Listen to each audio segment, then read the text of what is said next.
everyone, welcome to my video. Today we're going to be making some terrariums.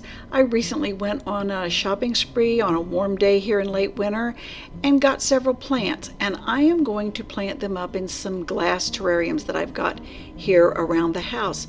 So join me here and let's see what we can do. I am going to plant a new plant that I got at is this Home Depot or Lowe's?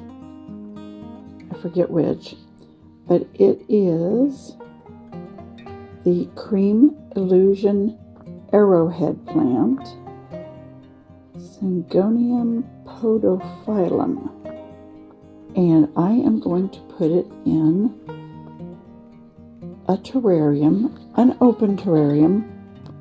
I have some rock to put in the bottom.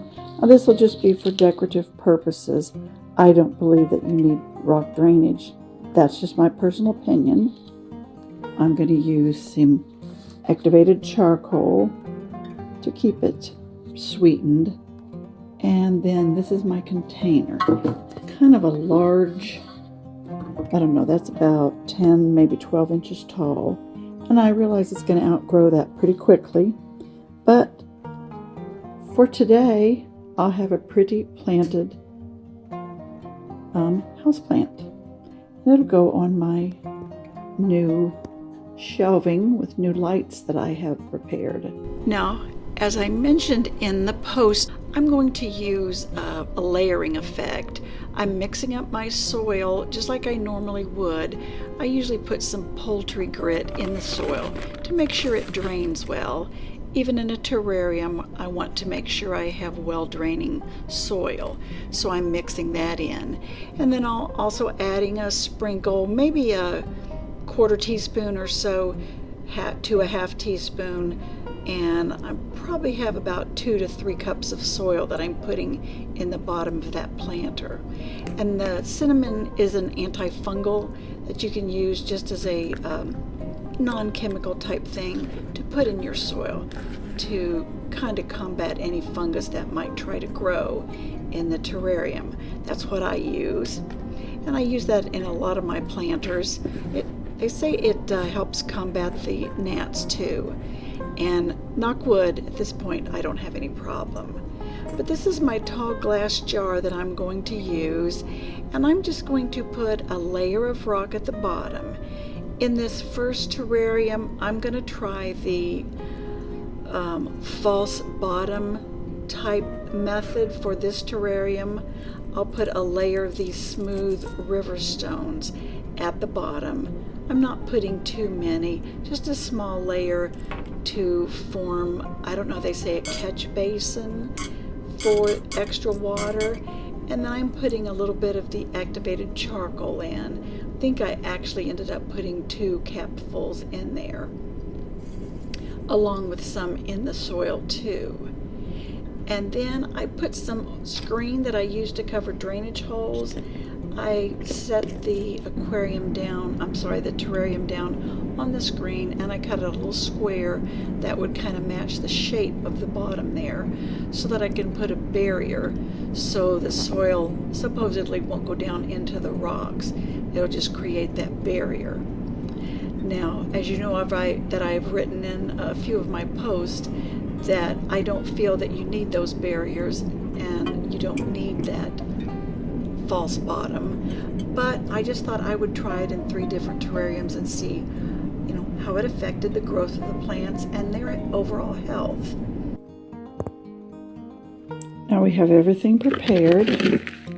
I'm going to go ahead and put the soil down inside the terrarium.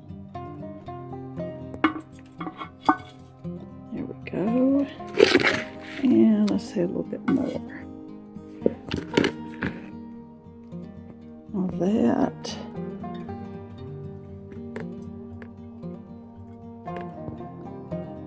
I'd say it's going to need to be a little bit deeper.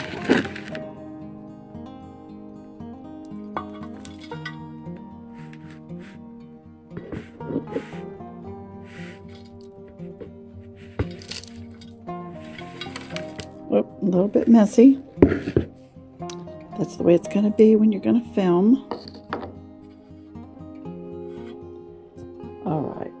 now.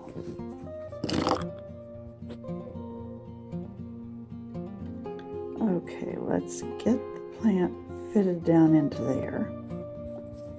And we'll have a nice planting. The roots look real good. You can see the little root hairs. I don't know if that's very visible. They're starting to circle, but it looks real good. I can't see anything wrong in the plant or the soil. So I'm just going to shake loose some of this dirt and we'll be ready to put it in there.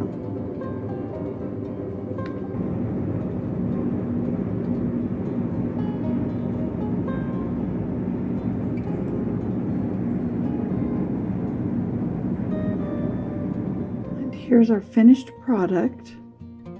I'll plant it up. I used a little probe with some moisture on a little tiny piece of cloth to clean the inside, with a little bit of dirt that attached itself to the inside. But I think it turned out really nice. I like it. It will outgrow that real quickly. I'm sure of that. But until it does, I'm going to have a pretty plant with just very light touches of cranberry red. Now for our next terrarium, I'll be planting a maidenhair fern, an adiantum. This is a really delicate fern. They say it's a real diva type plant. I don't think I've ever had one before, but the method I'm going to use is just like a ring of stone, just really for decorations, so it'll show on the outside, and the soil would just go right down in the center of that ring, actually touching the glass. This will just try out a method of how that layering on the bottom does either affect the health of the plant, its well-being, whatever. But that's how I'm going to do the maidenhair fern. So I'm mixing up the same soil with the turkey grit to give it good drainage. This is kind of a rich soil here, so I think it'll do well for the maidenhair. Now it's supposed to be finicky. It wants a lot of moisture. It wants always to have moisture at all times, so I thought this closed terrarium would work the best for it. Now I did go ahead and trim off some little brown fronds that had developed, at least as much as I could, so that I would get it as clean as I could. Now I read in some areas on the internet that just touching that fern will cause it to brown the frond. So we'll see, because I mangled it getting it down in there, but I've got it planted down in that soil. It's nice and deep, kind of mounded a little. There are some little growth spurts coming. You can see some fronds starting to unfurl there in the middle. So I think it's going to do real well. Now this one does have a lid to it. Again, as I said, this will be a closed terrarium, because I do want to trap all the moisture and humidity that I can. I've decorated with a few rocks, and I'm going to pour a little bit of water into it to make sure it's soaked real well for its first overnight inside this terrarium. But I think it looks real good. Now I'll probably watch for mist to form and condensation to form on that terrarium, and if it looks a little heavy, I might open it slightly and let it air out some. But for the most part, I want this to stay just as moist as possible and keep it alive. So wish me luck on that one. I really think it's an attractive plant, so I hope I can keep it alive.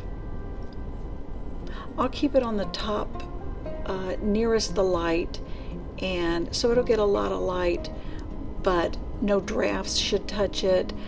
no touching of it because it's inside the closed terrarium. I'll do my best.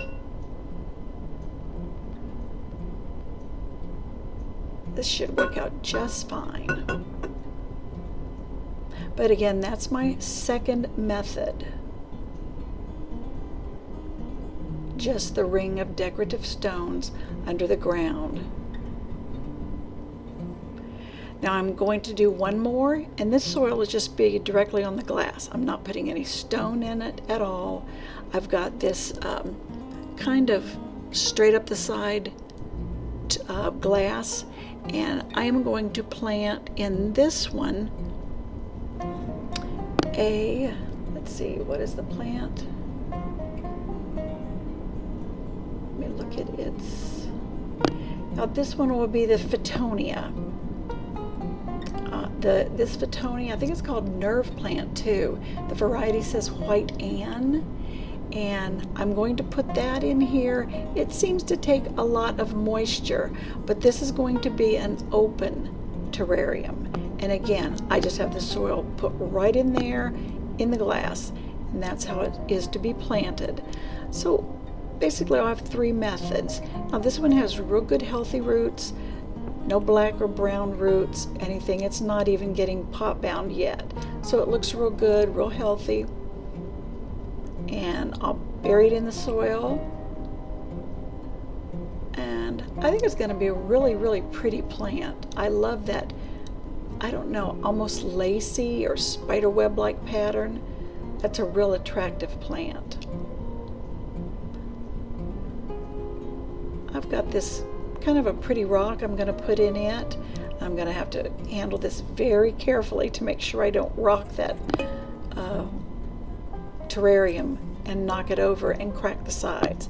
That would really be a disaster. But thank you for watching today, and wish me luck on these terrariums. I have this one down under the lowest shelf, kind of hidden because it takes low light, and we'll see how it's going to work out. But catch up on a later video and I'll give you some updates. But thanks for watching today. Come again.